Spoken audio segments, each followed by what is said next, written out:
Well, all right, folks. Yeah, I understand we're 7 minutes late. Here's of course, leave it to my esteemed coworker Don to keep reminding me of the clock here. But it's great to have everyone in the chat with us. Tonight is going to be really fun. We're on the season 1 finale, and Kobol's Last Gleaming. Let me say this: this is how you do a finale of great science fiction television, because once we get done reviewing this episode, and of course part 2, which will be next Thursday, you guys will see that it will leave you wanting more. And in the end, that's all you can ask for as a viewer. Is when you watch a show, you want it to challenge you. You want it to leave you wanting more. And this is exactly what this show does. So I am very, very, very happy and excited to do our retro review of this episode tonight. I do want to begin by saying I hope everyone in the chat, Don and CJ and Lady Mist, I hope that from the bottom of all of our hearts that you guys are all right, your families are okay during this crazy time, and we're all thinking of each other. We all love you, and this place, this channel is nothing but love. You guys know that, and from the bottom of all of our hearts, our thoughts go out to your families at this time. So, without further ado, let's definitely introduce our panel.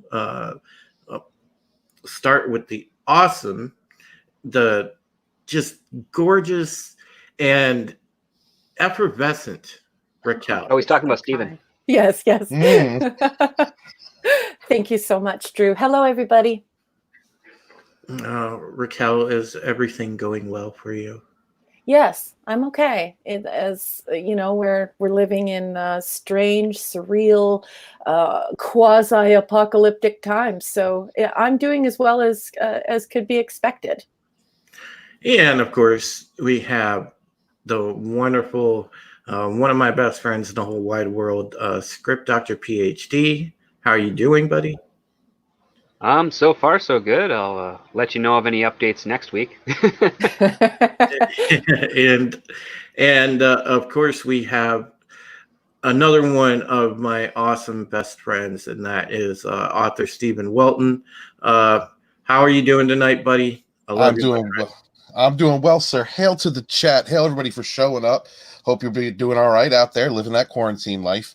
There's lots of different YouTube channels and different kinds of media to keep yourself distracted while you stay in your home and try to get your gains. Oh my God, that Robert Frank video is awesome. Thanks. Do us a favor. I don't know what it is, but and I normally don't ask for this, but YouTube seems to be suppressing live streams and notifications and doing a lot of weird things. Probably has a lot to do with the fact they have an automated system right now and not a lot of people at YouTube. And I hope all the people there are doing well.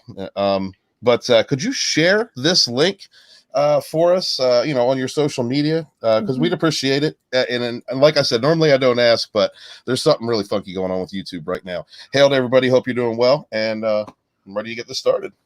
Yeah. That's a good point, guys. If you're a content creator or there's a certain channel that you go and frequent quite a bit, and you like that channel's content, make sure that you ramp up your social media game right now to offset the notification issues, because that is an issue around YouTube. I'm having that problem myself. I'm not getting notifications when people go live, so do make sure that you do that, and we do appreciate it from sincerely. So, all right, well, Kobol's Last Gleaming. So, God, what can you say, Stephen? You want to start us off? I wanted to cover both. When I watched it, I was like, oh my God, I've got to tell Drew. Let's just do both of them, because I didn't want to stop. This is a great example of my look. Alpha bitch Cara Thrace. All right. This is a perfect example. This whole episode, even when you think she's conflicted or weak. Look, the Karth race is alpha, and she takes it when she wants to. She makes decisions based on rational law, as irrational as a character can seem to be. She can take information in and come up with the best possible solution or what she feels is the best plan and goes with it.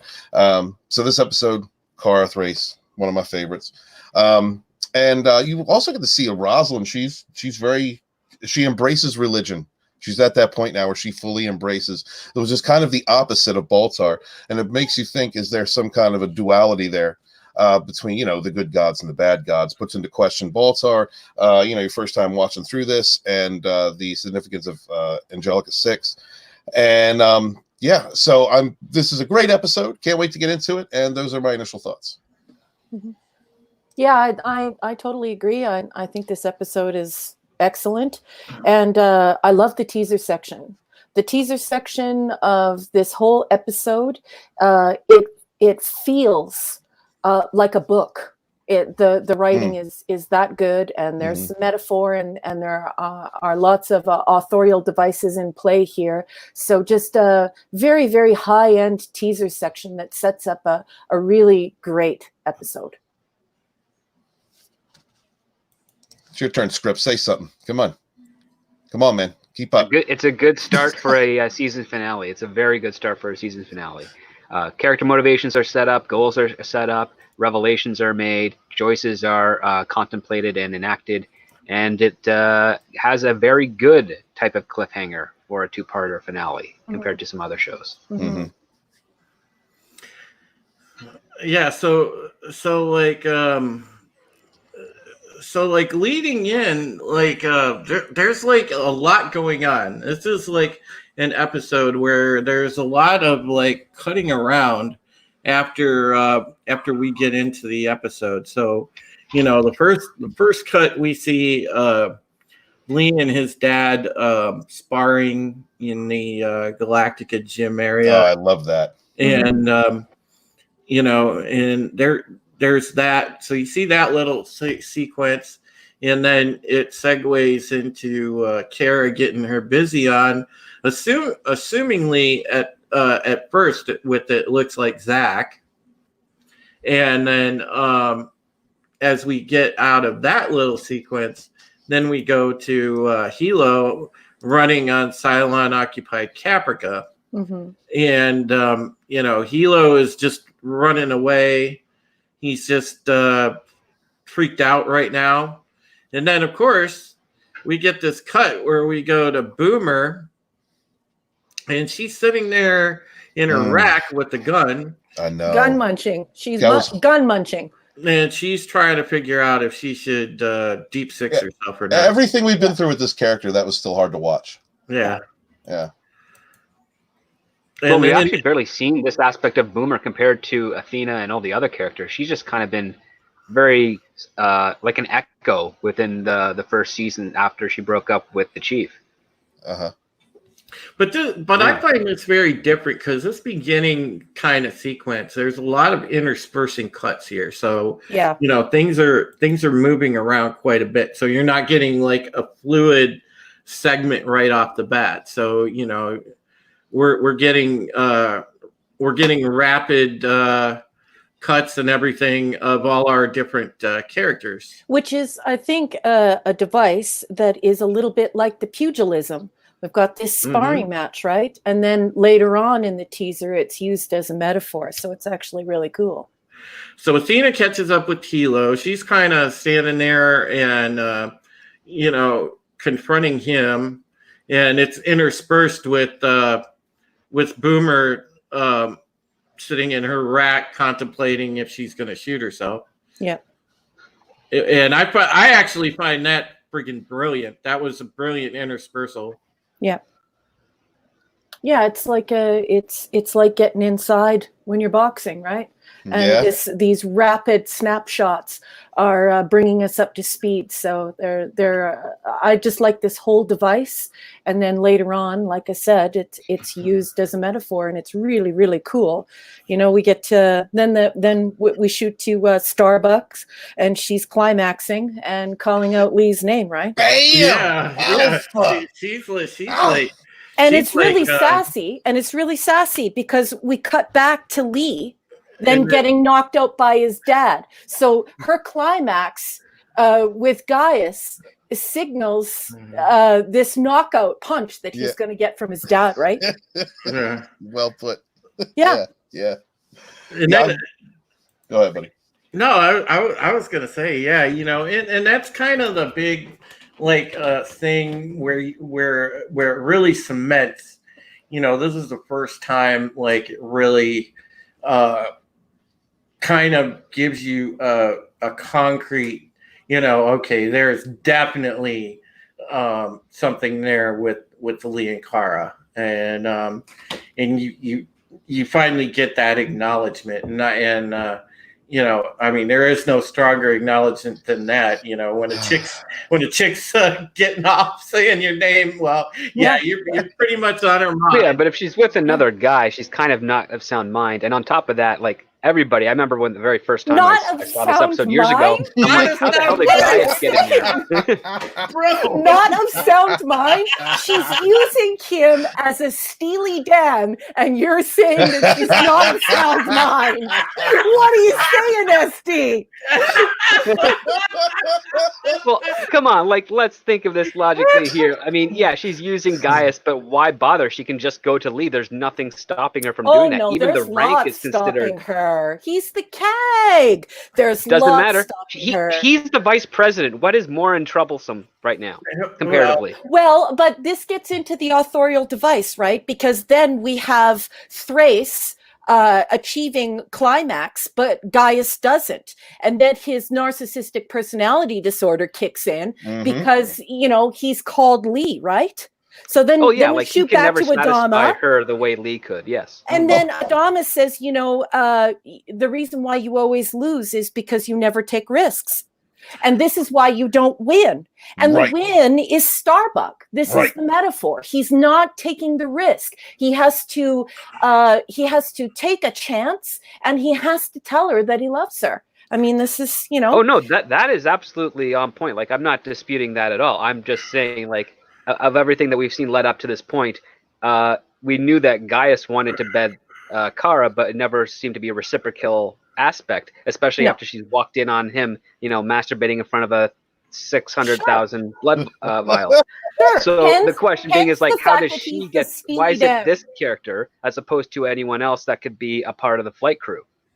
Or because I think she thinks I think because she thinks it's easy. And I think that this gets back to what Stephen was saying earlier. This whole episode is showing that she can be rational, irrational, pragmatic, risky, scary. Sometimes you wonder what she's thinking. But this is somebody who is this isn't a person who's being used as a device for gender. This is just showing naked desire in a human being, and it doesn't matter what her parts are. She's actually acting kind of. I'm not talking about the parts. I'm just talking about the choice of who's entering those parts.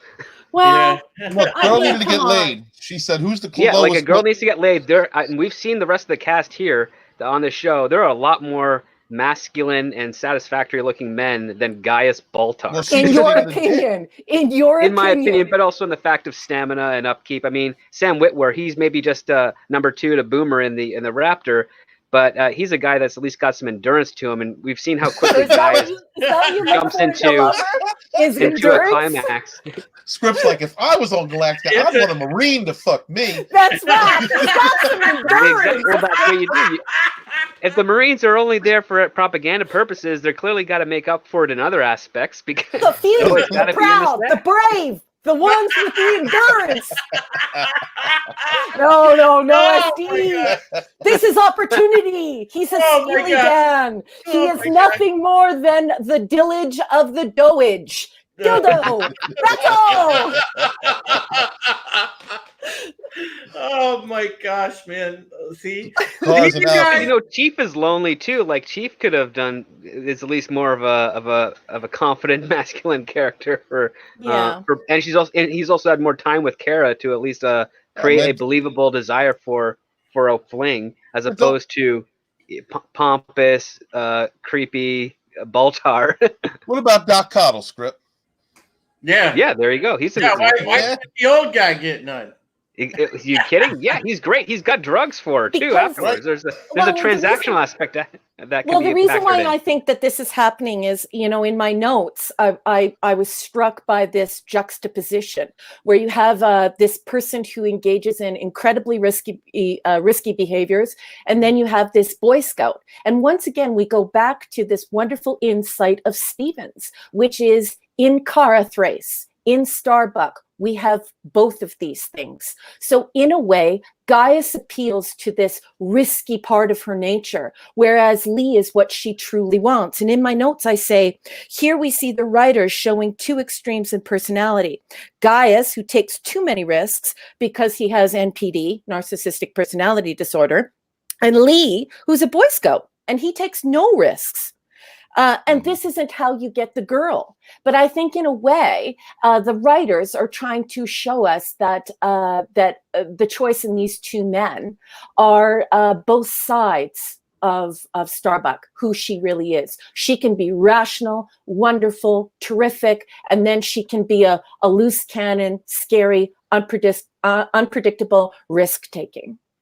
Well, I don't dispute that, but I am curious about the types of risks that Baltar has taken, because he kind of finds himself in situations he's not able to sort of handle and then has to BS his way out of. A risk taker is a bit more active. Well, to be fair, look, I'll break it down as I guess, as base as possible. There are times just like us that, chicks want to go out and just, get one off. Yeah, baby. Yeah. And she, obviously, because you can see in the little details, by the way, if you watch after the awkward moment, when they stop, after she has said Lee's name and she's getting up to leave, she picks up the blue party dress off the floor. So it's picking up right from, after after that party. So, it stands to reason. Well, they got drunk at the party. She knew he was an easy mark to get one off, and she took advantage of it. And it is true, but it's also strange that because he was also surrounded by a number of other very beautiful women, so he engaged in that choice of pushing the others aside for Kara, which was again established up earlier. But at the same time, the one thing you have to wonder is, okay, she's at this party, she's maybe drunk or maybe she's not, we don't know. But even when a girl wants to sort of peruse the bars or whatever social environment to get one off, they're still trying to find the best possible suitor in the situation of options that they have presented. Bullshit. And you ever been drunk? Have you ever been a girl? Have you ever been a girl, SD? I've never been a girl, no, but I have a sister who does get wasted and has made bad decisions, but comparatively to the other people that were in the room at the time, she picked the best option out of those that were. But listen, there's a pre-existing. And that kind of happens. There's pre-existing flirtation in that situation, right? This isn't. Yes. This isn't Aunt Raffi and 7 of 9 holding hands at the end of a fucking show. Okay. That's right. It just come out of nowhere. And the flirtation was always one-sided too. It was Gaius initiating it. She was knocking him down. She was being the alpha in that situation. Yeah. Well, you got to chase me. And then when she wanted it, she tackled the gazelle. Preach, Stephen, preach. Here's the thing. In a situation like we were talking about, SD. If a woman's out there, it's not always about finding the hottest guy in the room to have a quick romp with. It's Drew and I'd never get laid if that was the case. It's like they know they can sense. Women have a keen sense, same as we do, of sexual chemistry. Mm-hmm. It doesn't have to be verbalized. You just know. You can tell a person that, okay, they've been around the block. I can feel that vibe. I get it, you know, and then you know, it's on from there. But I'm just struck by how disappointed SD is in her choice. You know, he's very disappointed. He just don't like Baltar. Yeah, he just doesn't No, like I think Baltar's a pathetic human being. That's why I enjoy watching him. Yeah. But like to see him get action so effortlessly is just mind-boggling to everything I know about human interaction and behavior. Yeah. Even when you have 47,000 people, Baltar would be like, if it wasn't for his intelligence and status, Baltar would literally be like bottom tier stuff. Sure. And even then, his status of being like a science officer, not even like a science consultant aboard Galactica, reserved for the 60-year set of tests that he has to do, would pretty much make him like an unviable option, especially considering the fact that but I don't he's think such the erratic ladies, behavior I and don't think the ladies talks to himself, masturbates in public. I mean, yes, but I don't think the ladies at the Playboy Mansion were thinking about endurance, and I also don't think that they were thinking about character. So I just think that sometimes women can have empty sex and looking to get knocked up, SD. And not worry about it. Sex. Yeah, absolutely. I mean, if you're looking for, I agree. I think Script Doctor hates Baltar, Drew. I think he really has an intense hatred. Well, I agree.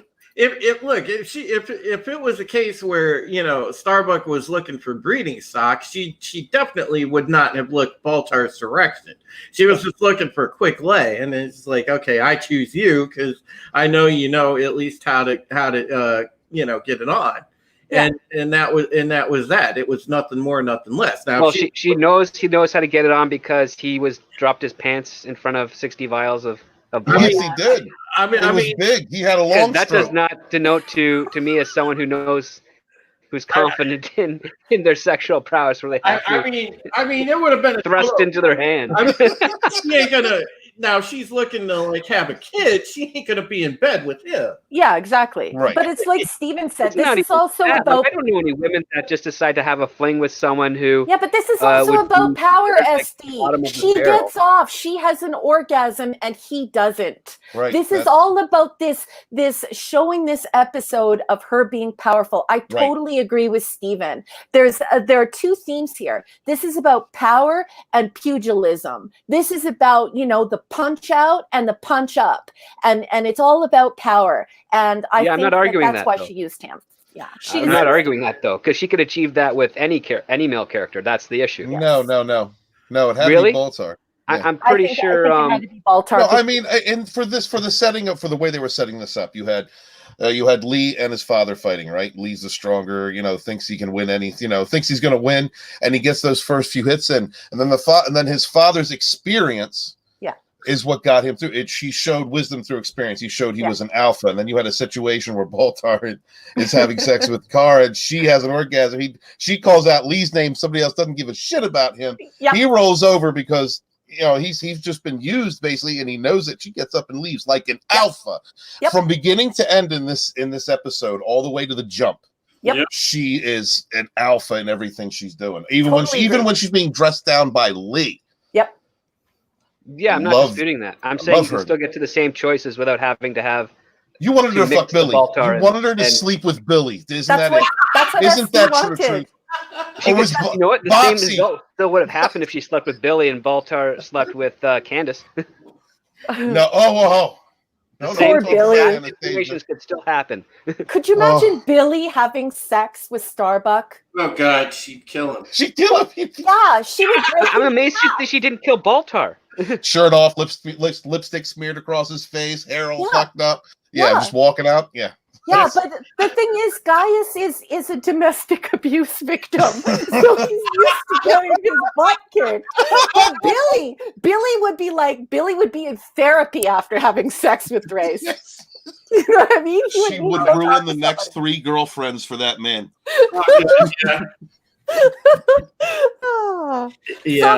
So then we're back on Caprica, and Hilo cannot kill Caprica Sharon.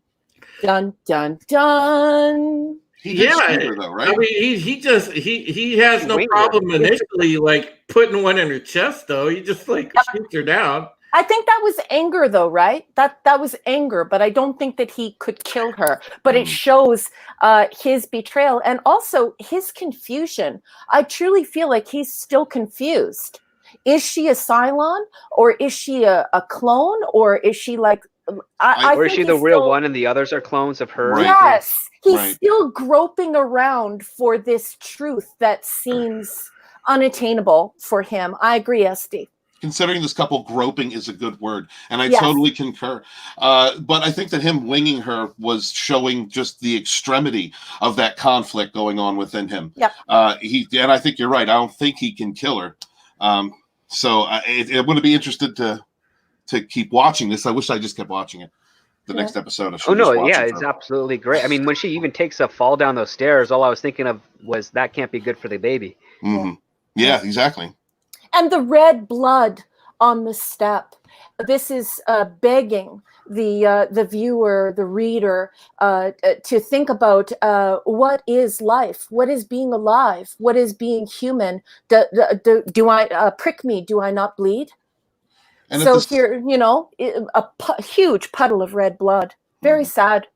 It was, and at the same time, it also goes to the powers of the deceptive level the Cylons are willing to go to achieve their own goal. Mm-hmm. They're willing to make one of their own as human as possible to enact whatever plans that they have, and in that case, it fosters more doubt for Hilo in this case. Like, he's never seen a Cylon bleed before, and even he doesn't quite understand what the heck the angel model is, and what's going on with Sharon and her situation here. And so as far as we know, he hasn't seen any of the male Cylon models yet, just the actual like toasters. Mm-hmm. So there's going to be a lot of things going through his head, and a lot of doubt, confrontation, reconciling his own anger with what has happened so far over these last 50 days on Caprica. Yeah, I'd also want to give respect to Grace Park for playing two parts, both saddened, both facing some kind of mortal danger in completely different fashions. Well acted from Grace in this. I was just going to say that this woman, this beautiful woman named Grace, just cuts me right to my soul. I don't want to like her because she's a toaster. I don't want to like her. But at the same time, she has the most beautiful eyes.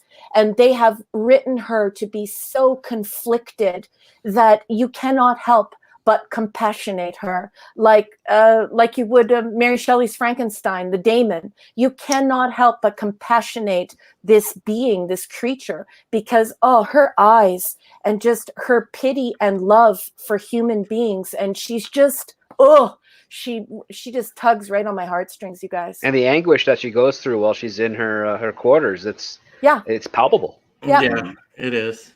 And she's 30 years old at that time, and she's really pulling in all those decades of personal life experience. Can anybody bring that up? Can anybody bring up that scene just so we can show the folks at home just the power in this, in her quivering lip, and her chin is down to her chest, and her eyes are just red and swollen, and she's just, there's so much trouble on this woman's face. You mean when she's shot? On either one, I agree with Stephen. I feel like when she's shot, there's that scene, but also on the bunk when she's eating her gun. There's just so much tumult inside of this person, and it's written all over her face. And I completely agree with Stephen. Wow, what a performance! Yeah, and again, to be clear, we're using this for fair use and exposition purposes. So if there's a little motion, the audio to cover your butt. Yeah, I removed the audio. Okay. Oh, you got that one. All right. Yeah. I'll get the other one. Yeah. But you could see it, and even with Hilo, you could see it in his eyes. Yeah. The conflict. Knowing damn well she was going to get hit back. She does not give a fuck. Yes. I love that. 0 Fs were given that day. No, the funny thing is, man, for all the radical feminists that probably go nuts over this now, But well, it doesn't have enough representation in it. All right, they're not virtue signaling. You know, there's not a lot of the buzzwords that they recognize. Don't care about any of They'd have to actually engage, watch this show, be able, feel for the different characters, allow it to be. Well, no, they would have went nuts over the fact that he hit her back. Well, but like the thing is this that I don't think that has anything to do with gender. I just think that has something to do with violence. Yeah, women hit men and men hit women, and men hit women a lot more often, or so the statistics tell us, because it can be very emasculating for a man to admit that he is being beat by a woman for various cultural reasons.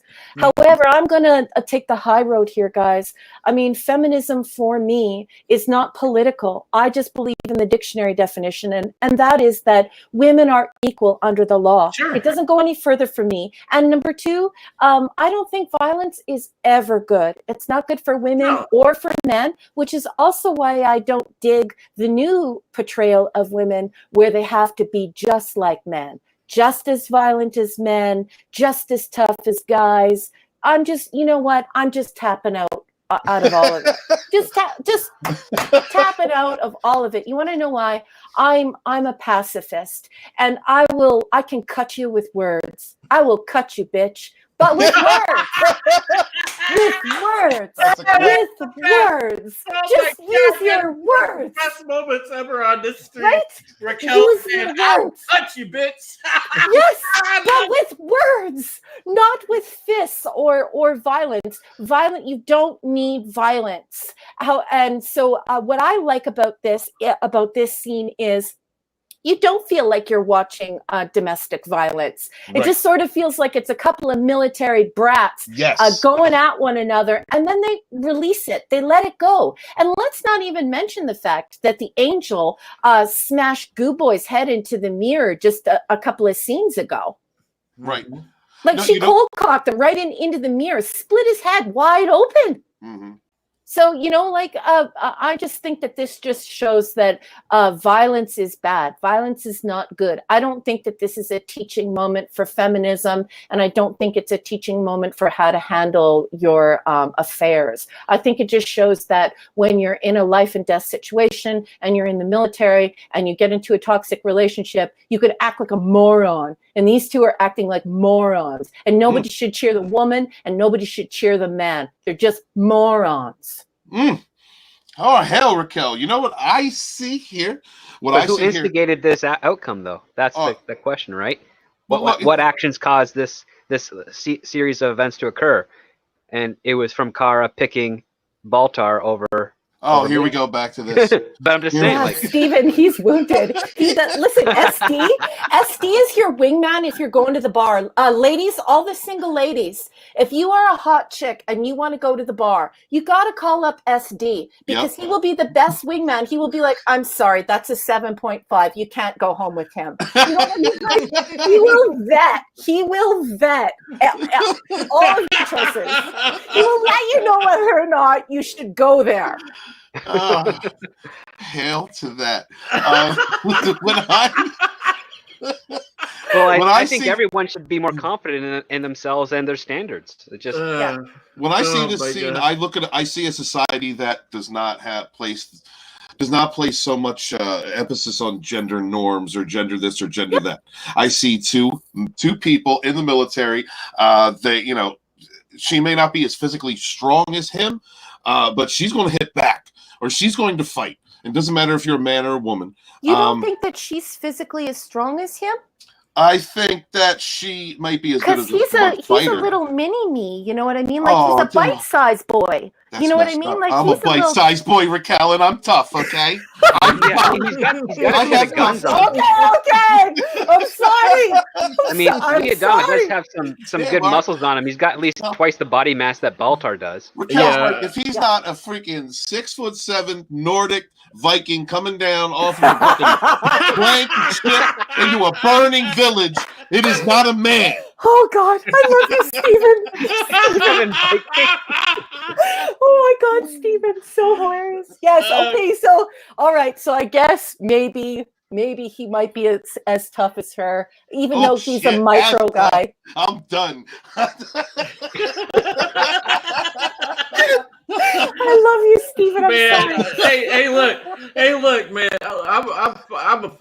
look for a Filipino dude. You know, I'm a midget, but I'm a crazy motherfucker, so it don't matter. You know. Yeah, Yeah, but I'm just saying that people at home should not naturally assume, like, I want a 6'5" firefighter coming to get me. It can be a male. Oh, you or want the female. fire hose? Suspenders, no shirt. Right? Well, Assless Stephen, if he can come into the room without a shirt on, I am not going to protest. Do you know what I'm saying? You need the large Canadian burly lumberjack. With, you know what I mean? Paul Bunyan. If I'm going to be Right. rescued by Paul Bunyan, so with his be it. blue ox. Yeah, Yes. we know, honey. He comes in to rescue you. You need a rescue, eh? Yeah, pretty much. He's But got there a are log some on. He's girls- got a timber some on his girls- right shoulder, and he's ready to throw her over on the left. Yes, but there are some girls Right. that are Amazonian, like they're from the Greek tradition of the Amazons, and they can cause some serious damage. No, I'll tell you what though. You know, one lady, and we'll see her in the series later on. One lady that is legitimately like somebody I would be like, damn. Yeah. It would be Lucy Lawless. And Yeah. we'll see her in the series. Look, here Down we the go. road. Starbuck is about to channel Lucy Lawless. Yeah. Yep. Look, you want to talk shit?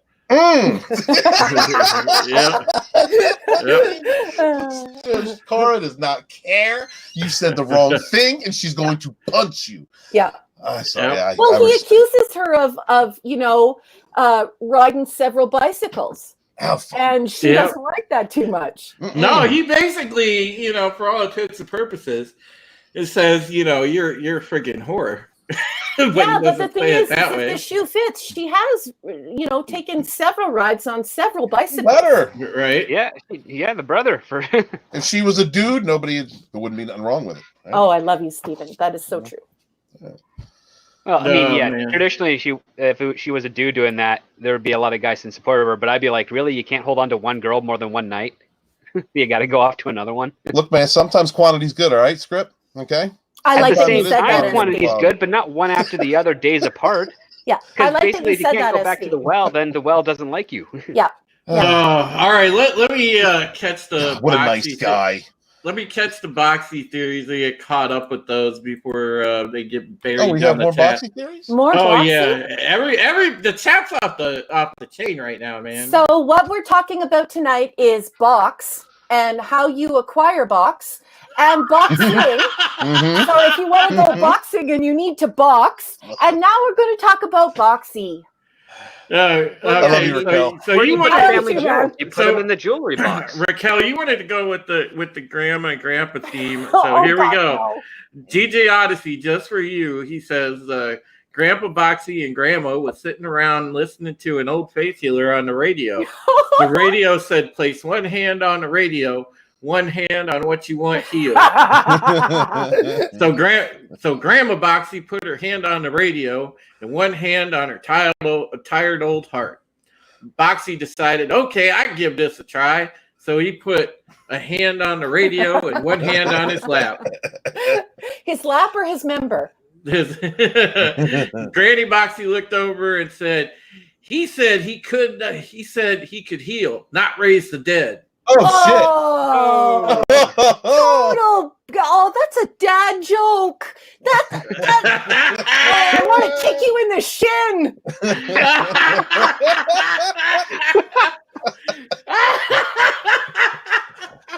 Oh, man. DJ. Oh man. Oh god. But just remember now, guys, Picard's fully functional. Oh, Yeah, he is Remember, now. He's fully functional now. Didn't make him 35. Didn't, give him maybe some augmentations in certain places. They just said, here you go. Everything's just the way that it was when you lost it. You're 94, but everything works. Did he have a problem we didn't know about before? Or are we talking about the head thing?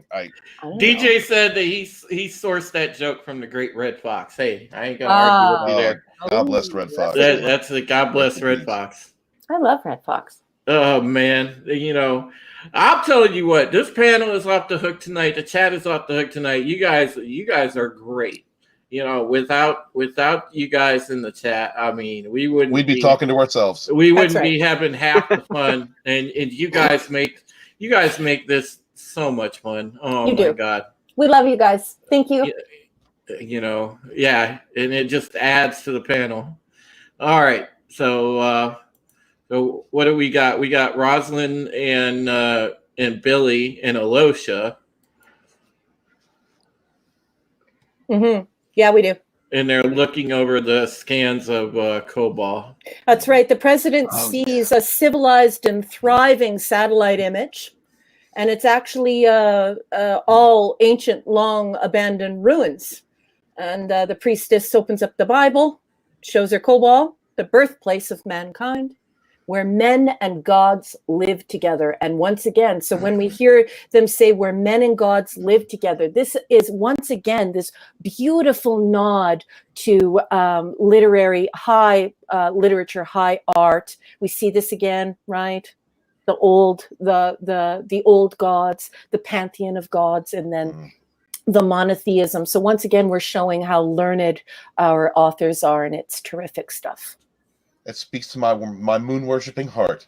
I really enjoy the mysticism and the influence of ancient cultures, and which is really what tied me to the original.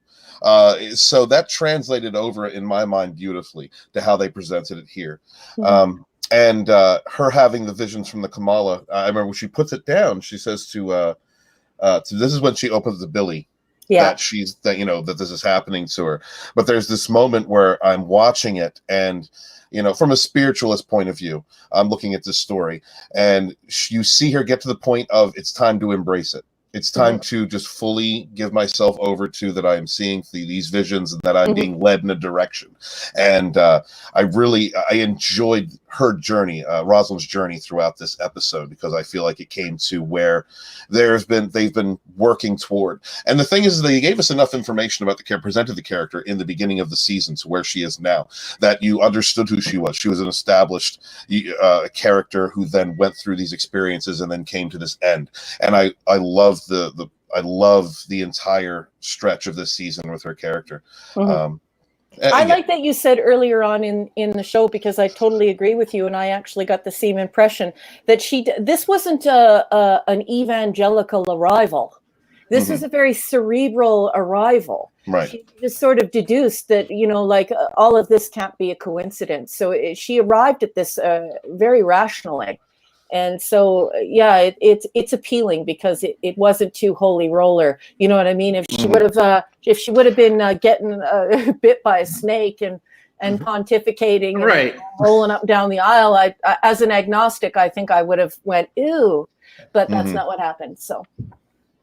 No, it's a very open-minded look at spiritualism and religion, and I appreciated that, about this. So. So yeah, I thought that was a very nice sequence, and you can tell that Rosalind is fixing to essentially go down there. She wants to know what's down there. But she needs something. She does. Yep. She needs the arrow of Apollo. She does, which is back on Caprica, and this presents a problem. And I think we get into that next. Is that the next scene, guys? Well, no. First, we cut to Galactica Boomer, and she's eating her gun in her bunk. Yeah, she's struggling with the fact still. Is she gonna? Baltar comes. I'm sorry. Yeah, it's like he's going there to maybe get some action, but see something a bit Doctor is a good guy. Script Doctor in real life is a decent human being. Yeah, look at his opinion of women and look at his opinion of Gaius. This tells us so much about SD in real life. You know what I mean? You could bring your little sister around SD. Absolutely. He's not like some sort of unctuous, yucky. SD is a tall glass of milk. All right, that's what he is. I am as white as milk. Yeah, we see, and just as healthy for the bones. Oh God! Oh God! Oh God! Jesus. Oh God! I've heard women say that to me a lot, also. I can't tonight. All right, let's keep going, gentlemen. Let's keep going, please. Sorry. Endurance. Let's do it for the endurance. All right. Okay. Everyone act like men. So Gaius comes in with the angel. Boomer confides in Gaius about her dark thoughts. And it is clear now that Boomer is weaponized because the angel starts talking about how she has to complete her mission. She will be compelled to obey her quote unquote programming, although she doesn't use that word. And then, of course, the angel becomes silent, and her mouth is agape, and she's sort of just watching Gaius, sort of trying to figure out what he's up to, and he turns to Boomer, and he basically convinces her to kill herself. So once again, we're seeing Gaius choose a self-preservation, even over this relationship he has with the angel and her monotheistic God, because remember, he's supposed to be, dun, dun, dun, the hand of God, singular, not plural. But he turns to Boomer and says, there are far worse things than death. Listen to your heart. Embrace that which you know to be the right decision. And he says this after catching her eating her gun. So this creep, there's a reason why SD thinks that this person is the biggest creep that ever lived. He tells her, kill yourself. You know it's the right thing, because he now realizes that she's weaponized. And, this could be the threat. Are you sure that he didn't mean to fulfill her mission, whatever her mission is? Well, I don't know, because when he catches her with the gun, appeal to me. I love rhetoric, and rhetoric means a lot to me. Give me some proof. Well, he's speaking to her after that. When she begins to talk about what's going on with her, she keeps talking about, I have these dark feelings that keep persisting. And so that to me says that he understands that she is programmed for a purpose, and she's also conflicted and wants to kill herself because she's having these thoughts of conflict in her programming. I think he's smart enough to pick up on that. Gaius isn't stupid. So I'm not sure in that scene if he's trying to coax her into shooting herself or to executing the program for which she is designed. Yeah, you see, what solidified it for me was when he walked away from her quarters. And she shot herself. And he didn't go back, yeah. It's not only that, you guys. He raised his shoulders as though somebody had just slammed a door and just kept on going. If you're wondering why SD thinks this guy's a big creep, if anything, he should have ran back to her quarters. And if I were to take Stephen's argument as the true meaning behind his behavior, but I'm not sure. I'll entertain anything. Also, I'd like to say that Angel 6 looked at Baltar like she was astonished. We see a lot of different of different, most of this episode, she's looking at him like, oh God, are you an idiot, you moron, just looking down at him. And then we get to this scene and she's like, what are you doing? She is completely baffled by his motivation. Yeah. Her mouth is wide open, and she has that stinky diaper face on again. You know what I mean? When she's smelling a soiled nappy. Her nose is up, and she's just wondering, what he's up to. Right? Which is bizarre, she's also asking herself questioning herself why she loves Gaius at all at this point. Yeah, and the thing is she's supposed to know everything he knows. Remember, she's constantly saying this to him. I know everything. I know what you're thinking, right? So why was she doing stinky nappy face with her jaw agape, wondering what was going to come out of his mouth? Yeah, I was just like, I was just like kind of impressed with the way, again, the body language acting of Trisha Helper. She's outstanding. Yes. She's absolutely ridiculously gorgeous, and she's a wonderful actress. I just love her so much. Just absolutely beautiful and wonderful to look at. And then she starts talking, and it's just great. You know what I mean? She's both. You know, they always say, you know, that beautiful women are stupid, or beautiful women are selfish and narcissistic and all this crap. This lady is just beautiful and talented. And if you go on her Twitter, she's got the cutest little pictures of kittens that she's rescuing and stuff. I mean, this lady's just awesome. You know, I can speak to this from experience, from meeting, you know, back in 2013, I met both Katie Sackhoff and Tricia Helfer. In case you didn't know that, Chad, I always brag about this story, but you know, I did, and you know, I spoke to both ladies for well over 40 minutes. I mean, they're wonderful, just down to earth people. Talk to you like the next door neighbor. They're not true. I would drink your bathwater. Yeah, I mean, they are the antithesis of modern Hollywood. They have humility. Beautiful. They're good humans, and you know, they don't walk around with the complex as if to say I'm better than you. Mm-hmm. Now that's only the small and large, loud part of Hollywood. The rest of the people are surprisingly humble and terrified that they're not going to work the next day. Yeah, like most of the celebrities that I have met are just so grateful to be remembered for the work they've done, as opposed to some of the more bigger ones that are hot at the moment. That kind of bigger? Did you just say more bigger, SD? More bigger. Well, I will kick you in your shin. I would deserve it for that. But for celebrities that have let's take a look at what the hell's her name from the Hunger Games. Jennifer Lawrence. Jennifer Lawrence. Yeah, she would look down on people. Like, that's just what she is. She's of the old Hollywood guard of like, oh, I made an MA list, then everyone else is beneath me type of thing. And she'll try to be humble about it and hang out with other women, female celebrities as well. But she knows she's of the mindset that she's better than them.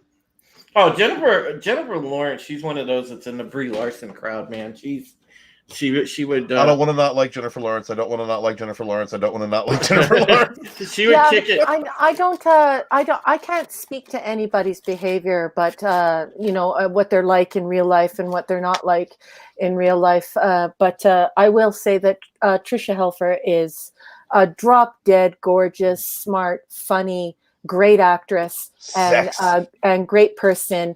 And it's so nice to see a beautiful woman who's also smart and talented, since beautiful women are only allowed to be dumb and shallow according to, you know, stereotypes. So I didn't want to rag on all of Hollywood, but I definitely do love her, and I think that she is a breed apart for sure. We need more Raquel, y'all. Get Raquel on some live streams. We need more of this.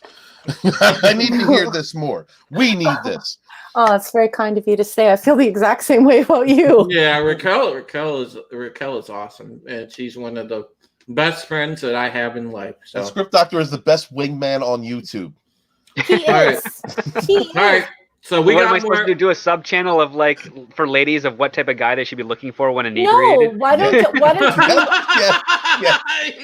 don't you start a channel called the Waxing Wingman, and you can wax philosophical on all of the things that girls should put up with and what they shouldn't, and you can. Well, I would never tell a girl what she should put up with, but I could tell what she shouldn't put up with, because it's easier to say the shouldn'ts, because the shoulds are different. Like, do you see how emotionally tricky you are, how verbally tricky you are, dude? You need the Waxing Wingman. You need to do that show for yourself and for all the young ladies out there who need to avoid creepy, slimy guys. Let's get that done for you. Yeah. Angela Straben apparently, he said Eliza Dushku is like that as well. She is rather smug and has a superiority complex. No. Then she was in a relationship with Joss Whedon for some time. So and then he also says that to the anti of that. Excuse me for 1 second, Drew. Stephen, earmuffs. Okay. Earmuffs. Okay, go ahead, Drew. He also said that Katie Cassidy was a great person when he met her. So Angela Straven. Oh, a lot of the CW actors are obscenely humble because, well, sadly, they know that they wouldn't be able to get jobs on other networks. So the CW, of course, they're humble. So I wanna also go back because we're gonna miss some boxy series here. So I want to. Yeah. Oh yeah. Oh, what the hell? Theories. The fuck, fuck, get caught up. Do your fucking job, man. F-bombs. Okay, so boxy theory. When Boomer set the bomb on the water storage, she actually set 2, but one failed, only putting a small hole in the tank. Okay. So let's see. Boxy was the only one to find the small hole. 4 years later, as the Galactica was sailing off to the sun, the bones of Boxy was still stuck with his finger holding the water back as a skeleton. The little boy in the dike joke. Oh boy. Nice. That's so bad. And funny. Good one. Oh God. I like that one. Yeah, I like but that one. But still involved too. finger pulling. You know what I'm saying? It's just it's a lot of dad jokes, right? Pull my finger. Okay, here's Odysseys. Boxy comes running into the room and says, "Grandpa, can you make it sound like a frog?" Grandpa says, "I don't know why." Boxy says, "Because Grandma says as soon as you croak, we can go to Earth." Oh, DJ. That's so bad it's good. It's so bad it's good. Okay, another one from DJ Odyssey, Boxy Theory. Being drunk, Saltai started to think Boxy was a small pink Daggett. in a fit of drunken rage, Ty used Boxy as target practice. Missing every shot, he walked over and kicked his nut. Oh, God. So bad. So bad. Oh, God. Fucking DJ. Okay. So we cut to Adama, and he's looking at the maps, the satellite images of Kobol. That's right. He orders a survey team to the surface. The angel tells Gaius to go and threatens him. So Gaius, of course, urgently volunteers. Adama's like, no, we don't need you. Yeah, he's like, right. "What are you doing? We don't need you around." You're a nerd. And plus, there's no one you can have sex with. Right, you're a nerd. Go back to your nerdery. We don't need you now. Yeah. Nobody likes Gaius. Yeah. Nope. Hey, isn't that right, script doctor? Nobody should like Gaius. Nope. Well, none of the male characters on this show actually like Gaius, except for the other scientist. Gata. Yeah. Gata. Gata. And that should say something when, like, all the other men who technically should be competing for whatever women are out there available, they're like, yeah, we're not even like competing with each other. We don't care. We're fine. But Baltar, ugh, go away. Stephen, can I get a Metallica Gata out of you since you have such a nice deep dark voice? Gata. There we go. Yeah, Okay. I mean, even though I think Gata would be more of a catcher in that situation, but yeah, he'd be a catcher. Yeah. This scene. This is where the conflict arises between what Rosalind wants to do with the Raider, which can jump all the way back to Caprica and grab the arrow and bring it to them, or do they use it as a surprise attack on the Cylons? Put a nuke in it, shoot it off to the Cylon base, and let it automatically dock and then blow up. Yeah. And so this conflict comes from really Adama he's an atheist. He's straight. He doesn't put any stock in any religious anything. He's a very military-minded person, very logical, very rational. And Rosalind is completely embraced where she is her part in this story that's unfolding, and she wants to go get the arrow. But in her defense, as Stephen said earlier, she was rationally compelled due to the reality of the things that she's experiencing. Right. So, yeah.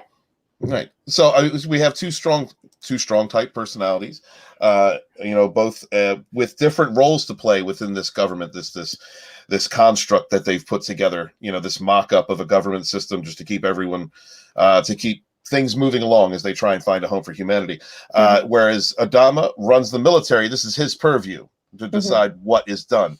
And she conspires to override him, which we'll get into later. But the beginnings of that come from this conversation, which is all throughout this season. We've been seeing the tendrils of relationships, of friendships, and trust, the bonds of trust being forged between these different characters. And at times we've seen them break down because we're dealing with a lot of A-type personalities that do not betray their their moral codes. So this also, but oddly enough, this has also created bridges of understanding between these characters, not so much animosity, just an understanding of the depth of the character and what their motivations are, what they will do. So this is a pretty pivotal point in the series, in my opinion, between these two characters, because it does create distrust between them for a short time, but it also forges a bridge of understanding between them, actually makes them closer. Well said. Well said. Good breakdown. Thank you. Anyone else? No, that's good. Yep. Okay. All right. And then the next scene is commercials, so I have to wait a second. Can someone please pick up for me? Sure. So then we cut to the survey team, and they jump to Kobol, and it's awash in Cylons. The Dreadus just goes ballistic. It's just going bonkers. And Baltar's panicking. And the Cylon Raider squadron attacks. One Raider is downed. Everybody is dead. The thing is eviscerated. And one jumps back to Galactica after being ordered. And then one crashes, the one that Gaius is in. And it's really quite scary when the windshield implodes as they begin to head to Earth. And then they got shot from behind, and that armament went all the way through and killed the pilot, and then kind of like stuck into the windscreen. Yeah. And they had the young girl engineer plug the hole, and then that was really cool. Actually, little things like that I really enjoy about the show. Yeah, for sure. Yeah. I mean, it's just a realization that would be a thing. Like they go into that kind of detail. That round went through the hull, and atmosphere was leaking. And whereas I think in a lot of different types of sci-fi, you see a ship get shot, you can see a blast, you can see something on the hull, but they never really go into what happens if a shell goes through the hull completely. So I just little technical details like that I really enjoy about the writing in the show. We also skipped over the chief visiting Boomer in the hospital. Yeah, Boomer's alive. Oh yeah, we did. That's a long time ago. Yeah, Chief Galen visits Boomer. She's not dead. This is when we find out that she's not dead. She just shot herself through the cheek. Oh, God, and that's going to be nasty. She's going to need some plastic surgery there. And she's totally rude with him. She sends him away. Well, she's jilted. I think that model was in part designed to procreate. I mean, that's my opinion. It might not be what it is, but because the way that she acted toward Chief Tyrrell, as if they were having a long-standing relationship, and I'm sure that if she had gotten pregnant, that she wouldn't have cared. Excuse me, because they were in love up in and I think they still care about one another. I'm sorry, I still think that they both care about one another. But she's been jilted at this point. She's been isolated and feels alone. She's going through all these different feelings about waking up with dark thoughts, catching herself in strange situations. She basically knows that she's a Cylon without actually crossing that bridge and accepting it. And meanwhile, the strongest, the anchor of her life was Chief Tyrrell. And when he removed himself from that equation, that was when this great emptiness, this void took place inside of her heart. And that's why she's laying in this hospital bed. So for him to show up, it's like, without it being said, you're the reason that this happened to me. Yeah. You left me when I needed you the most. Yeah. Yeah. So he walks off. He feels pretty ashamed. You can tell. Yeah. He feels bad. He does. And it's pretty traumatic when somebody tries to kill themselves and it's just fails. Really sad. Well, it's sad either way, SD. Oh yeah, definitely. But I mean, they at least made it statistically accurate. Where sadly, women attempt more but fail to commit, succeed in suicide, and it's kind of a wake up call to fact of anguish that happens with Yeah. with And people. even if you have training with a gun, there's recoil, and you're probably not going to kill yourself. You're just probably going to blow side of your cheek face off. off. And then people will stare at you in Costco. So you're actually not killing yourself. You're just making sure that people stare at you at Costco. And that ring in your ear will never go away. Yeah, that too. Yeah. You know, so that happened. And then they put a maxi pad on her face. And Well, you know, they have to save the bandages for some real injuries. So. Yeah, but I mean, come on, that looked like a post-maternal maxi pad. If you go to it, it's just like, oh, okay, well, you had a baby, but it was out your cheek. Yep. So let's. I mean, it must have been really bleeding a lot over there. Maybe there's a hidden artery in Cylons in the face that is not in human anatomy. Oh, wow, that's reading lots into it, but yeah, and totally creepy. Yeah. Yeah. Yeah. So, next scene is my browser's not working. So you got the confrontation between Lee and Kara on the deck. Is that the next scene, Drew? What about the one where there's the command meeting? Oh, that's right. Yeah. Right. Yeah, and go then ahead, the thing happens with Starbuck. Well, they want to put a nuke on the Raider to kill the base ship, to blow up the base ship. So they have the little meeting about that. And then Lee confronts Starbuck on taking the nuke idea to Ty and Adama and not going through him. And once again, he feels pretty emasculated, and that shiner is shining. And yeah, he's been pretty beat up by this relationship. He feels completely disrespected by Starbuck at this point, and he demands that she at least afford him the dignity that he deserves as far as his rank goes, if she can't respect him personally. So it's a low point for Lee. I feel bad for him. Well said. Yeah, and then I think that I think that Starbuck just I think she finally realizes that she's had her fun. She's taken a couple of rides on a few bicycles, but I think she realizes that once Lee's confronted her on this sexual tension that was building between them, because I do agree with Drew that they've always had this intimacy, and he's had this Boy Scout love where he won't touch her and he won't make his move, and so his dad was giving him crap about that. Well, I think all of that comes to a head, and Thrace just turns and says, "Lee, I'm sorry." Well, the thing, as we go along, because it pretty much as we move along from there, we get to the part where Boomer's failed suicide attempt, and then the chief visiting her, and then we move to an interesting exchange, where Rosalind and Adama are having a heart-to-heart. Yeah. And he basically lets her know that, we are not going after this arrow.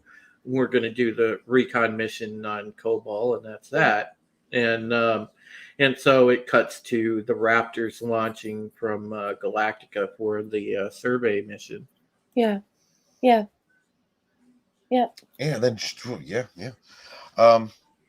Yeah, we missed that one part, and then we just kept on going. Yeah, we missed that laughing part. for 2 hours on a half hour of television. And apparently, wow, what kind of people are we? You know what I'm saying? Like we're ragging on Gaius for being narcissistic. And Gaius actually 2 hours and 10 minutes, and this is a half an hour show.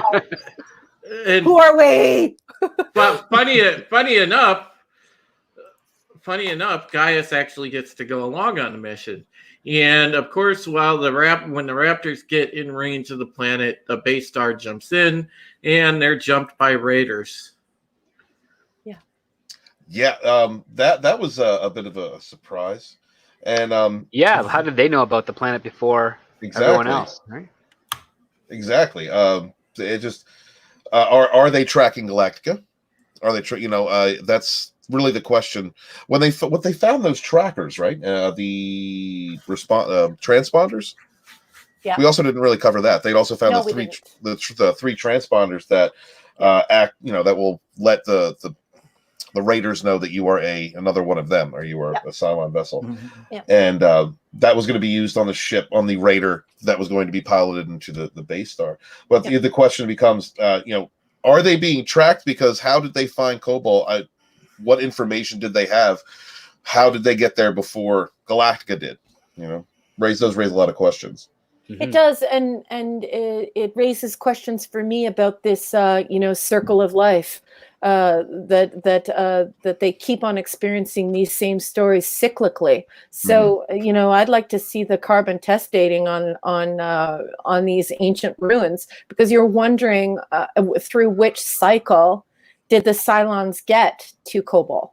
So was this the original destruction of this land where the gods, basically man lived on Olympus, So yeah, it makes you question the timeline. And then, the president does bring that up to Billy.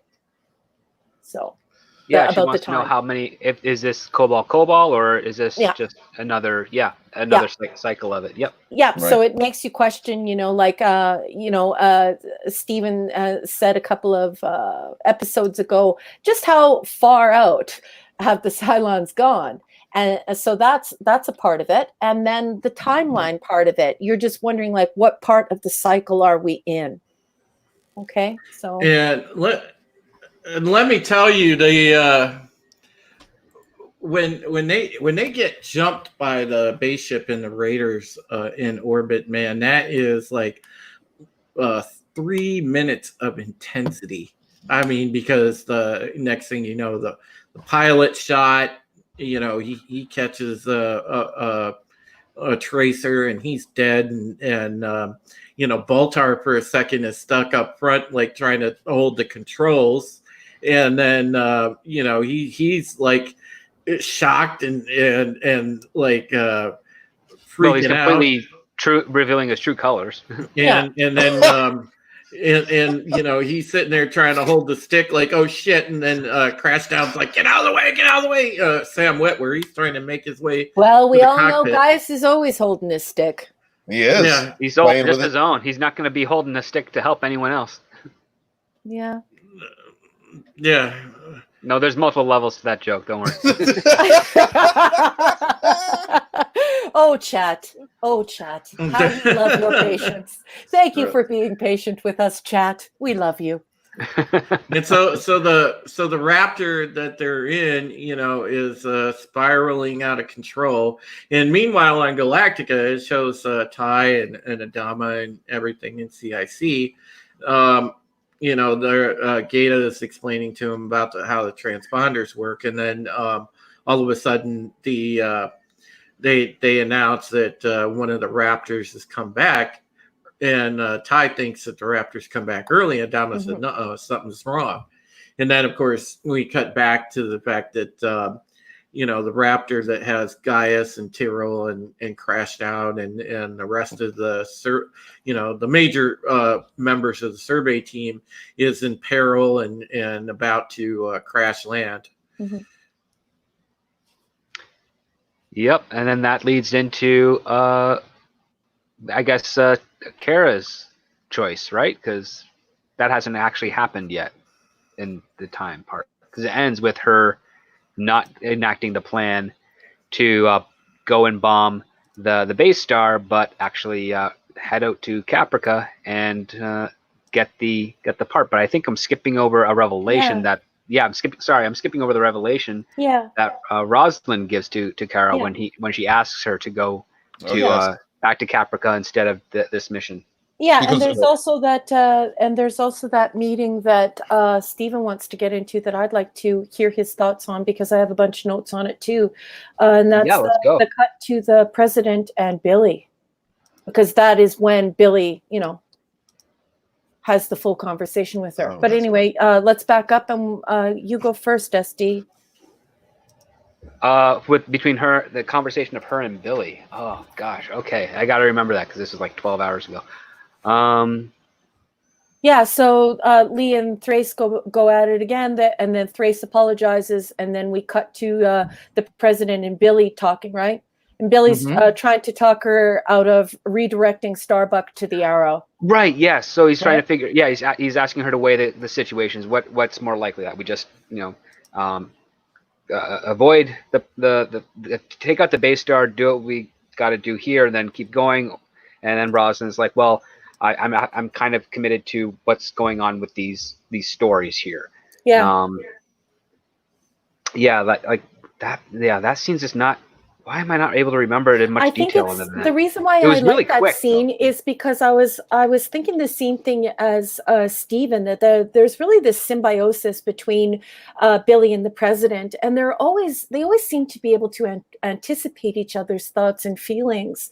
However, on this one, Billy is sort of taken aback by her change of heart, that she's now decided that she does believe these myths and stories, and she's going to not only does she believe them now, where previously she didn't believe any of that, but now she's actually willing to go against Adama. So I think Billy is just weirded out by the whole thing, and it's the first time we see that Billy and the president are not exercising this symbiosis. He's shocked that not only does she now completely believe in the gods and all of these stories, but that her plan is to get to Kara and tell Kara to go and jump all the way back to Caprica to get Apollo's arrow, so that they can have access to Athena's tomb and find the way to Earth. So I think he can't believe that she's doing this morally, and I also think that he's shocked that suddenly she believes in the gods. He's also a pretty straight-laced, honest character, young, inexperienced, but dedicated. And he got to understand in this emergency situation. He becomes basically the secretary of the president. Yeah. And he has learned who she is very quickly in a short amount of time, while she's under pressure. And then all of a sudden, well, not all of a sudden, but over the last few episodes, she's made this very core change to her outlook and her perception of everything. And so he's kind of trying to catch up and adjust. He just got used to who he found out who she was, how she is, and now he has to adjust to this radical shift in her personality. So yeah, he's taken aback by it, but the fact that he doesn't step away from her, that he's still supportive of her, just shows. Yeah, it shows everything between the characters. Yeah. There, he really cares for her, and not only that, he believes in her. He trusts her and he believes in her. And I think that because she was so pragmatic and so rational and so thoughtful and not given to all of these emotions, especially when things got really heated and really scary, including in press conferences, I think that she showed her mettle. She really showed her mettle. Yes, absolutely. And so now I think that that's what he's gripping onto, as he's come to this realization that here we had this agnostic, or maybe she was even an atheist. She always sort of struck me as an agnostic, where she didn't just, whatever. And now all of a sudden, I believe in these stories, and not just I believe in these stories or I believe in the gods, but she's actually saying, well, what's happening to me right now, what I'm living and what I'm seeing tells me that these are fact, that this is fact. This is happening. Perhaps this isn't a religion. This is just like what's happening. So yeah, things are lining up with the myth to the point where it can't be avoided. Yes, and that's why I thought it was so great that right off the top, Stephen addressed this at the beginning of our discussion, where he was like, you know what? She did not arrive at this, willy-nilly. Ha ha ha, Gaius, willy-nilly. No, she did this thoughtfully. She had to be compelled through evidence. That's why I thought it was so thoughtful that Stephen said that at the outset. Thank you. So anybody else want to say anything else about this particular scene?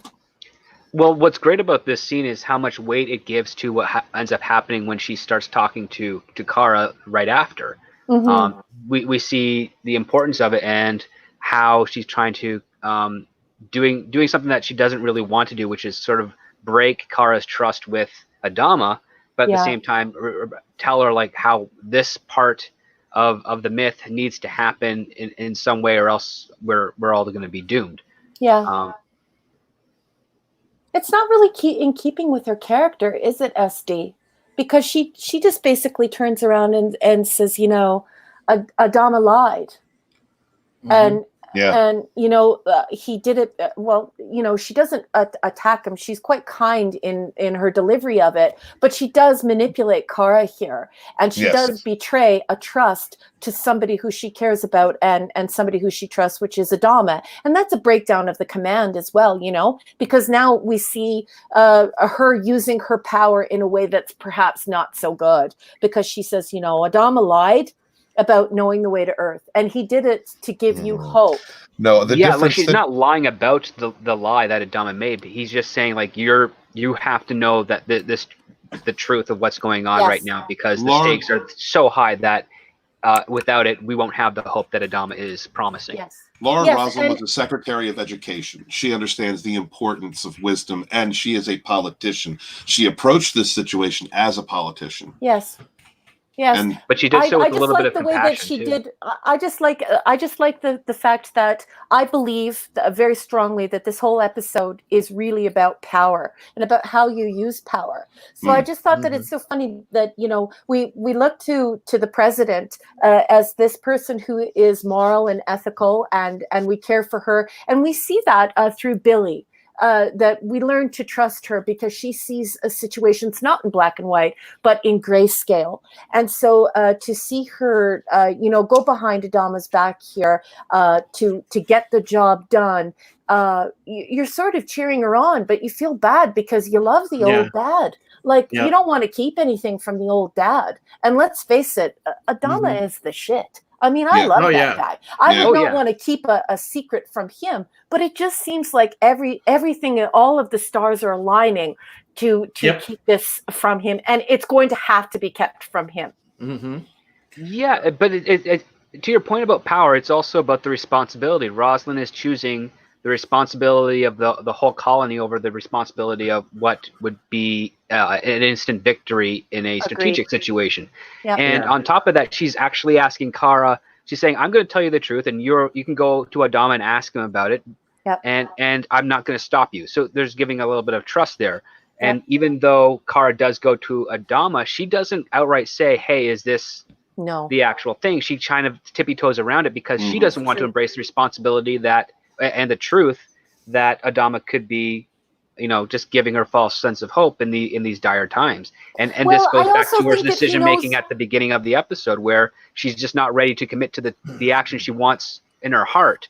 So she's going to go sidestep it in any way she can to try and get the answer she thinks Kara's she wants. not stupid though either, right? Adama knows that to a certain extent, Kara can be a loaded weapon. So if they breach this membrane between the two of them, where it's like a daughter and a father talking about what the truth of the universe is, and the truths that he's told her that shape her universe, if they sort of breach that membrane between the two of them, it will also spoil the president's plan. So it's some careful testing of the water here, but you get this sense that Kara really loves her dad, and he is a father figure to her, and and he has helped shape her reality, what she thinks and what she knows to be true about her own existence and the war she's fighting, and the danger they face,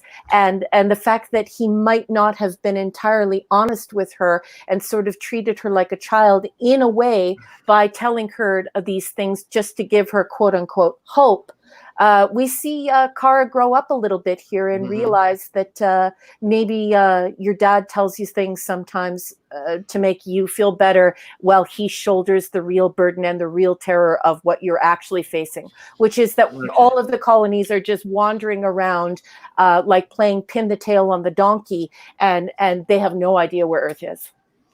Okay, we got some final boxy theories here. I'm going to go through these real quick, rapid fire, because, I want to kind of wind down and get going here. So, all righty.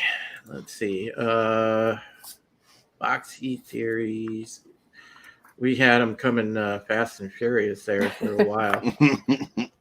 All right. DJ Odyssey said, Boxy Theory, getting no respect on Battlestar, Boxy went off to join the cast of another TV show, where he ended up playing the part of Cousin Oliver on the Brady Bunch. Oh, find Cousin Oliver. Okay, Odyssey, another Boxy Theory. In an alternate universe, Galactica finds Earth, but it's inhabited. So Boxy becomes a space scout, jumping randomly up into trees and playing baseball. What? Oh. Goes by the name Troy there. Yeah. All right, a dig outlaw. Boxy Theory. Boxy has mad skills at ping pong, winning every match he was in. Later, when under Cylon rule on New Caprica, Boxy started a tournament to see who was the best. 1 of 3. All right. Okay. Ty, unbeknownst to all the colonists, was an Olympic class player from younger days. So he challenged Boxy to a private match after Boxy was declared champ. I'm just seeing Ty now dressed like Andre Agassi with those cheesy, headbands, sweatbands. Right. Thanks a lot Headband of on. Oh my God. Thanks a lot of Dega. All right. Diving for a fabulous shot made by Boxy, Ty took a ball to his eye, knocking it clean out. Boxy was never seen again, while Ty claimed the Cylons took it back. That's a good one. Okay, no eyeball brilliant. stuff. That's only for Picard. Oh, Only nice. Picard needs eyeballs at every time. Oh, gosh.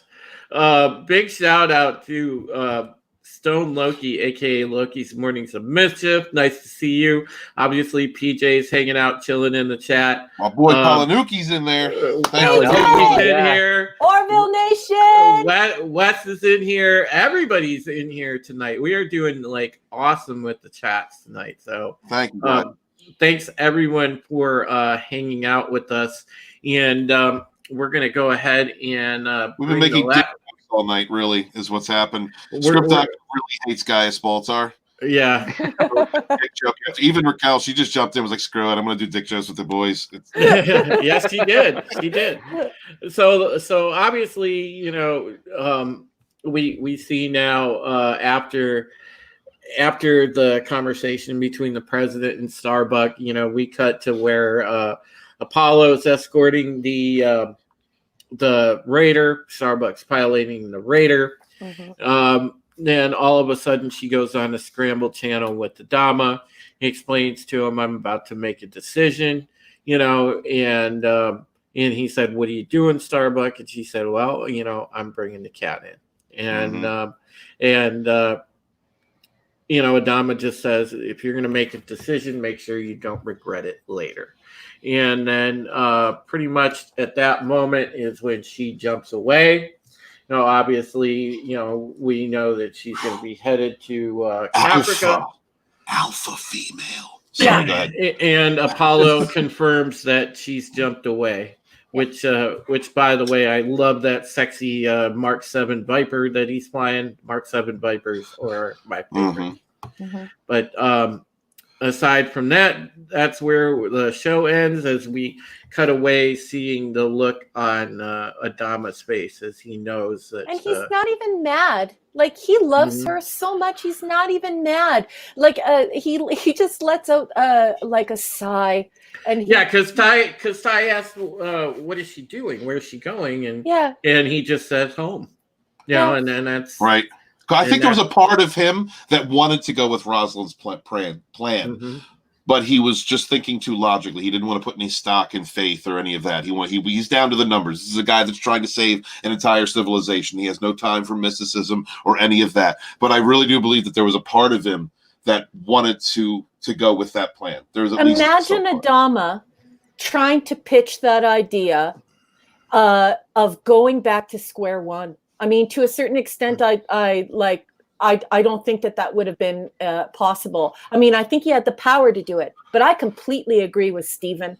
I think that it would have been preposterous for him to stand on the deck and say, we're going back to square one. Right. They've just been through too much. And because he's an atheist, he is actively saying, like, look, I can't, like, how am I going to pitch this? Adama would not be the person to pitch this. Mm-hmm. All right. Yeah. I would have to say in summary that from my estimation, this was completely a 10 out of 10 episode. So many things going on, but they're interweaved so well, and this just sets up for a great second half of the finale where things are really going to ramp up. So I thought this was a very, very good episode in terms of storytelling, exposition, everything that you could want. And there's definitely some tension between characters. There's some dilemmas, and I was really impressed. So 10 out of 10 for me. Okay. And go ahead, Raquel. Are you done? Mm-hmm. Okay. I'm going to rename this episode Pugilism and Power. And I'm going to give it a 10 out of 10. I think that Drew's description of this episode is spot on. It's just, yeah, he said it all perfectly. Great episode. Loved all of it. Loved the pugilism metaphor. Loved the power metaphor. Loved all of it. It was just great, great, great. Steven? This is a 10 plus 6 inches. There was enough Candace in this to satisfy me. I was glad to see her pretty self and those beautiful eyes. What really gets me happy about the end of this episode is we've had this steady B plot that's been built since the beginning. It's been threaded through this entire first season. We're on Caprica, where you've gotten a look at what the Cylons are thinking, what they're doing, what Caprica looks like, and the interactions between the characters there. And we've been waiting the entire time. When are they going to get back to the fleet? How are they going to get back to the fleet? Are they going to find a ship? Meanwhile, a very well told short story that has been extended over this entire season has been presented to us. It's also had a lot to do with the main plot because we have Cylons of the same model in two different places. Grace has just been killing it, as well as any of the actors who have been playing to more than one part steadily for the Cylons. So I'm happy to see that now we're going to go back to Caprica, which means we're probably going to run into those characters and we're going to bring them in. What's going to happen? How is this going to unfold? What happens when you find out that there's two Sharons? Those are interesting questions. And then, but as far as the episode in itself, this was alpha personalities incarnate. This was really from among the ladies, in my opinion. Even Adama, but he took more of a back seat when he realized the futility of trying to tell Starbuck to come back. And Laura, knock it out of the park. The relationship between Laura and Billy, just Starbuck. I like Starbuck's character. She's always been a sexy character. I'm sympathetic to sexy characters because I'm a sexy bitch myself. So I love her. Her personal ownership of she look. She wanted to bang. She wanted to bang Gibraltar, and she did it. And then she was just an alpha about it. Yeah, called out somebody else's name. Yeah, I'm done with you. Some other dude got mad, and she's like, whatever, bitch, and then punches dude. I mean, look, I love Car Thrace. All right, this is that is one of my favorite characters in this show. 10 out of 10. Can't wait for the next one. Wanted to watch it. Wanted to review both tonight, but I'm glad I didn't try and pitch that because we've been talking about it 45-minute show for over 2.5 hours. Yeah, exactly. Yeah. So, Can I have a cigarette? moving on to really quick to Script Doctor. Bring it home, Script Doctor. Well, This is just a fantastic start to a good season finale with good stakes, good thematic through line of responsibility of actions, choices, and their consequences. Great character development, and I love the challenges that each character faces against their character as opposed to the overall situation. I like the challenge that Adama has to go through with following Rosalind's plan or taking out one base star, because one less base star is one less base star they have to deal with in the future. So I can see him having to weigh those situations. Lee Adama having to learn to take a risk and a chance on something he wants as opposed to always sticking by the rules, not needing to learn how to reconcile that sometimes those rules actually allow for him to take a chance and a risk anyways. And Kara deciding, eventually having to come to terms with doing what she knows is right and best for her as opposed to what is good right now. So I love, and I like the fact that at the end of this episode, that's what she does. She doesn't do something that's really best for her right now. She's doing something that's best for her for the future, which is going after that arrow. What's best for her right now is getting rid of that base star, because that's the immediate action. But she makes the choice to go against that. So she demonstrates the most character growth based on how she starts that episode. And to finally wrap it up, with Raquel's encouragement and with the ladies in the chat agreeing, I will start a stream at one point called Sound Advice with the Script Doctor, where the ladies can talk to me about their male problems, and maybe we can work together to see if the juice is worth the squeeze, so to speak. What you men should be. And DJ Odyssey has one last thing. He said the Cylons went down to Caprica looking for a soul to steal. They was in a bind because they was in a bind and way behind. It willing to make a deal when the Cylons came across Foxy sitting. Oh, you know. Oh man. Thank you so much, DJ. chat. You guys, DJ. you guys guys are off the hook. Yeah, the best chat on YouTube. Really, I love this chat. I love our panel because everybody has like just brought it strong tonight. I mean, we've had a lot of laughs. This is one of the best streams that we've had. So thank you guys for making it that for us, and we are very happy to entertain you guys, and especially in a trying time in reality right now.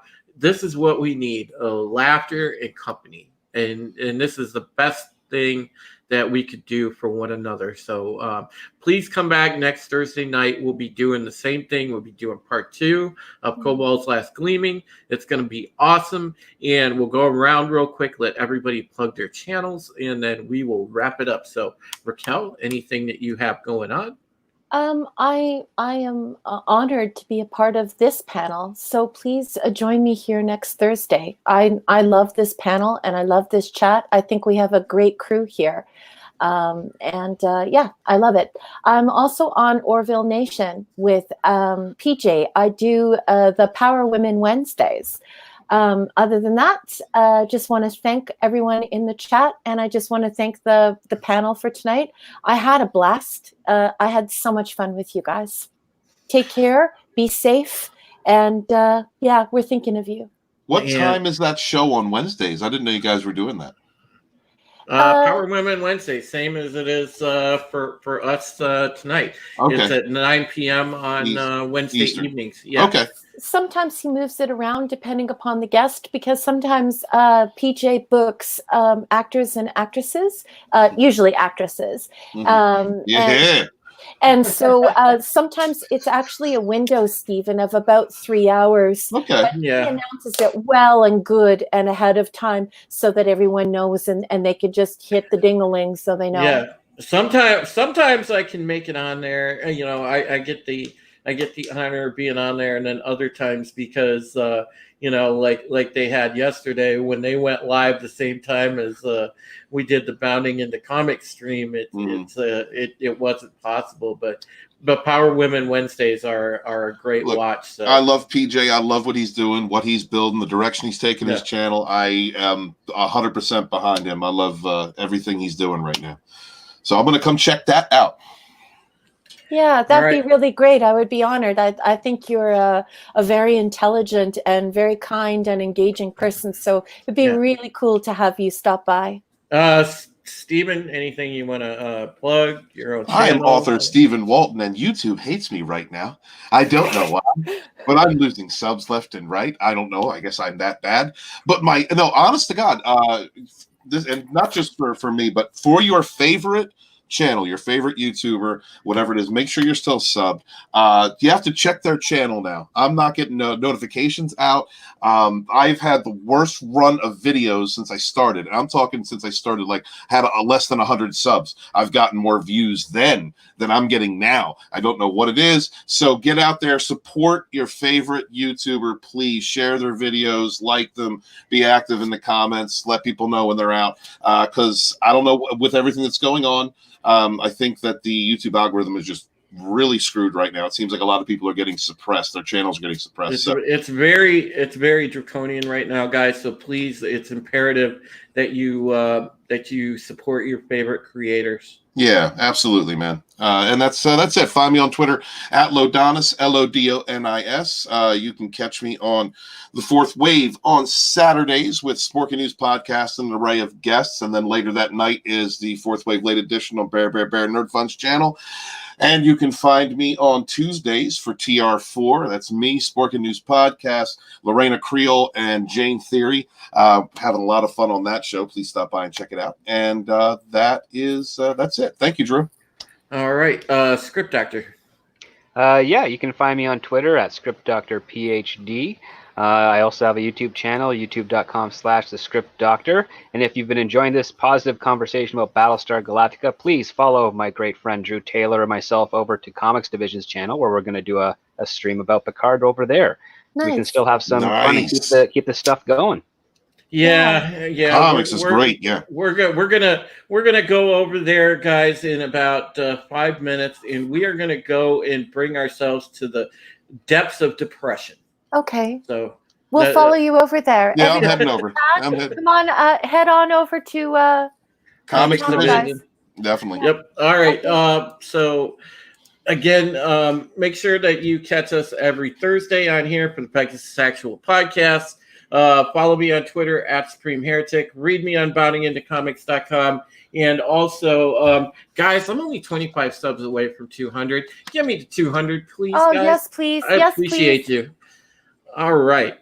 Have a good night, chat. Love you guys. Thank you, Drew. You're the best. Thank you so much for hosting this channel. We love you. I love you, but you know what? Script Doctor would judge you. All right. He would